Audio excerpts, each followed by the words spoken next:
जेठानी को ये बात अच्छी तरह पता होती है कि घर में देवर है तो आज नहीं तो कल देवरानी भी आएगी, लेकिन न जाने क्यों जेठानियाँ देवरानी का गृह प्रवेश पचा नहीं पाती। और ये कोई एक दो घरों की बात नहीं है, ये तो आदि काल से चली आ रही स्पर्धा है।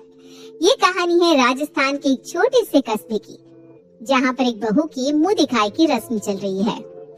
अरे कमबख्त, जब से मेरा चश्मा टूटा है मुझे कुछ साफ दिखाई ही नहीं देता, बस आंखों के आगे चिड़िया सी उड़ती रहती है।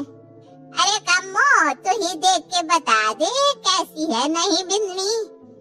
अरे काकी बहुत बढ़िया है, समझ लो राम सीता की जोड़ी बना दी भगवान ने। अच्छा एक बात बता, ये निर्मला के तो दोनों छोरों का ब्याह हो गया था, फिर आज कौन सी बहू की मुँह दिखाई हो रही है? अरे काकी उम्र हो गई है आपकी, आंखों के साथ साथ याददाश्त भी कमजोर हो गई है। अब के सारी रामायण यही पूछ लोगी?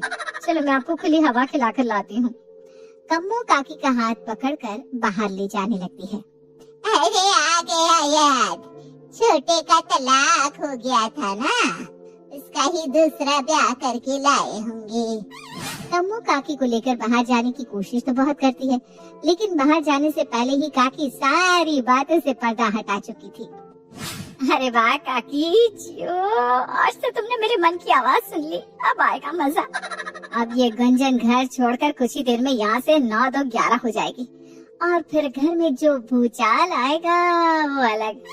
क्या दूसरी शादी? लगता है दीपक के घर वालों ने जानबूझकर हमें अंधेरे में रखकर उससे मेरी शादी कराई है।